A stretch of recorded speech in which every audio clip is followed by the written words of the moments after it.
ગુજરાતમાં છેલ્લા 24 કલાકમાં નોંધાયા કોરોનાના નવા 283 કેસીસ, 4 દર્દીના મોત, રિકવરી રેટ 95.44%.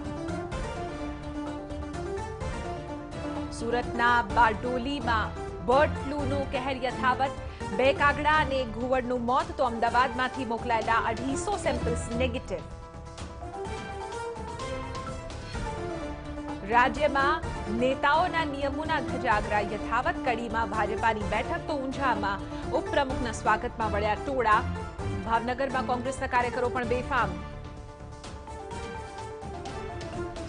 ધોરણ 10 અને 12 બાદ ટૂંક સમયમાં અન્ય વર્ગો માટે પણ શરૂ થશે શાળા, શિક્ષણ પ્રધાને આપ્યા સંકેત.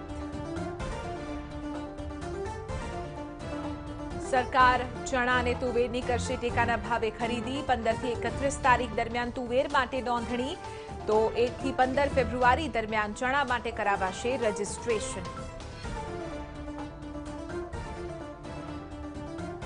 રાજકોટમાં દહેશત ફેલાવનારા 3 સિંહને વન વિભાગે આખરે પકડી પાડ્યા. ત્રણેયને પકડી હવે ખસેડવાની કામગીરી.